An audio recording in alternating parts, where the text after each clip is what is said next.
Right. So, teacher by day. Mm-hmm. And what grade are you teaching, or what's the Middle age? school. We actually have incorporated fifth grade into the middle school, so Yeah. it's fifth through eighth grade right now. They need to learn them young. Yes, exactly, and that's what we're That's doing. good. Okay, and then would you say real estate by night? What you talking about? Yes.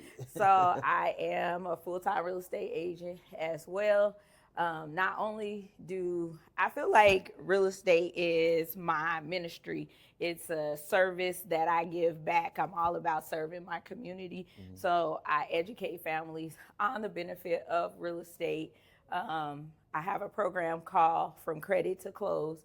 I am a big advocate that being from Las Vegas, you can still win no matter what hand you were dealt. Okay. So Look at coming the from quotes. right, coming from a background where I grew up, my grandmother did not teach us how to play goldfish. She didn't teach us how to play the match game.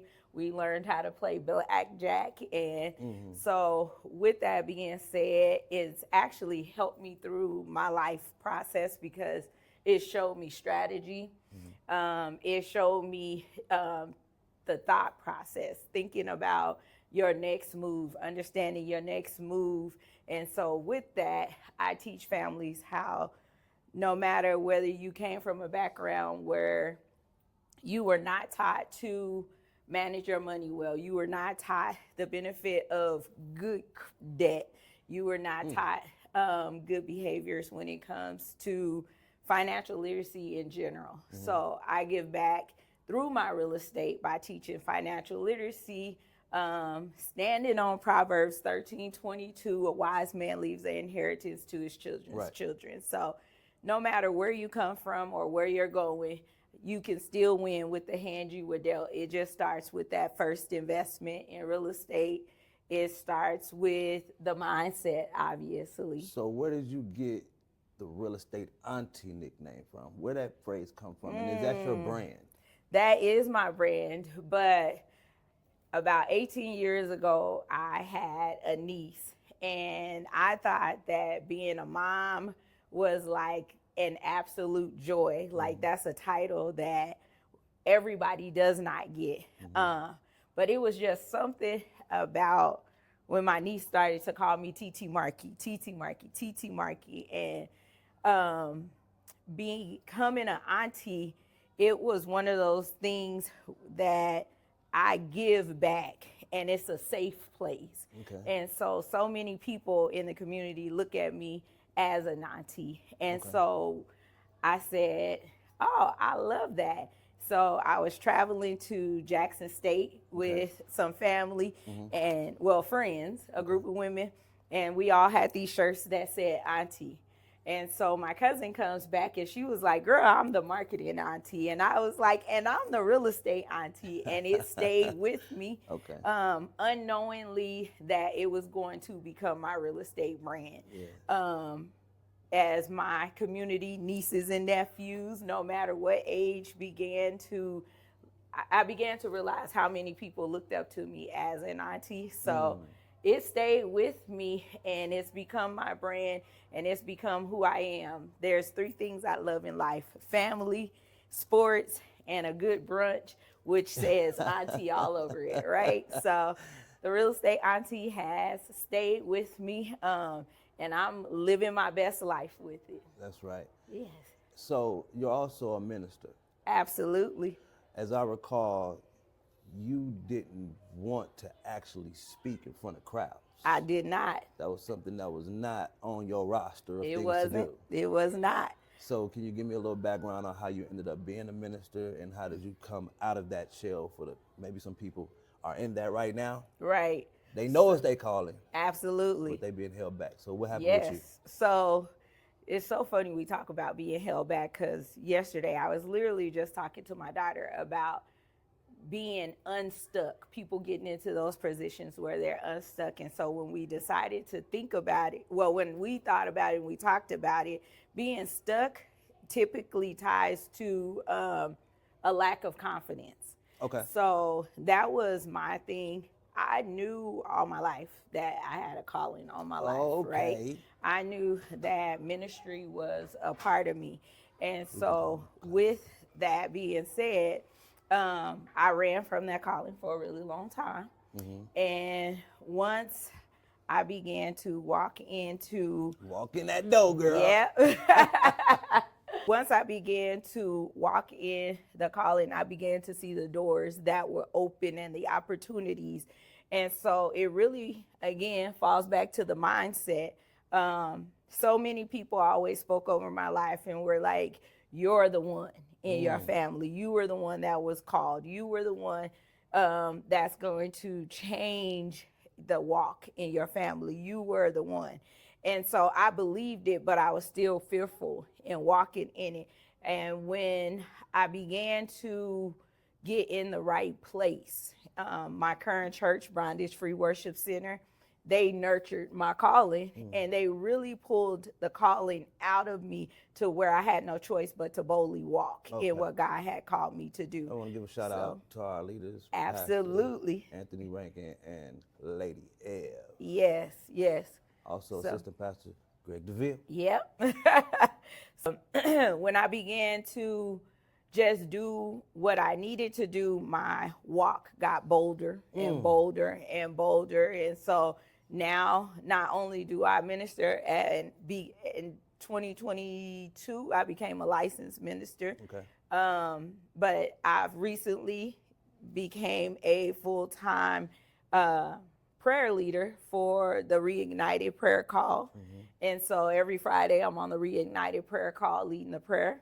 On Tuesdays we have prayer call with Bondage Free. And so I've taken on leading that call as well. And so I've just it's really opened up my faith. And so it opened up my faith in the actual ministry, but it's also opened my faith in life. Okay. So. Okay, let's have a seat at the desk. Yes. Okay. Yes. I got a few more questions for you, right? Okay. So, how much does branding and marketing mean to you when it comes to business? Oh, it means everything. Like, you are your brand. And so, like, when we talk the real estate auntie, I know I have to always be ready, right? I have to be my brand. I have to be a walking billboard. So it's not just, I wear the t-shirt or I do a Facebook, but it's also about my walk in life. And it's about... Don't forget about the wrapped vehicles now. Yes. They be wrapped. Yeah. It's not just about the wrapped vehicles because that was a big thing for us. People are so excited to see you driving down the street with your picture on the side. And it's funny because I get pulled over and they're like, wait, what do you do? And I'm like, just read the card. Right. Like, my phone number right there, do what? So, but... living that thing out. Yes. It's about how you carry yourself in life as well. It's not just about the tangible things. I feel like more people are drawn to me because of my marketing, because of my branding. I'm more trustworthy in their eyes. You dripping sauce. That part. And standing on business. Yes. Right? Yeah. Tell me about that one time before we get up out of here. What does standing on business mean to you? Oh, you're teaching it to the kids, and like, how did you explain it to them? Yes. So standing on business means that you show up whether you feel like it or not. It's about the next person. That's also one of the things that like really hit home for me in the last year. There were times where I did not want to show up, but it was embedded in me recently that every walk, every step I take, every breath I take is not about me. It's about somebody else. It's my testimony, my trials, my tribulations, my ups, my downs. It's not about me. So every day, if I'm called by God to do something, I got to stand on business. I got to walk in what he's called me to do, regardless of what Marquetta DeVille feels like, whatever the real estate auntie feels like. I have to show up and stand on business. And how did you convey that to these kids? Oh my gosh, you would see, my kids know that their education is their job. And so you'll catch the kids walking down the hall, and a lot of times it's a good morning, and then they're also letting me know, okay, Miss DeVille, I came to stand on business. And so they're excited about it. It's become a part of their everyday language that we stand on business. We do TikToks in here, and they're like, of course I'm in Miss DeVille class because we stand on business. So, sure. yeah, they don't take it lightly. Like, report cards went out yesterday, and some of them were a little disappointed in themselves, and I'm like, what did you not do? Why? How come you don't have an A? How come you don't have a B?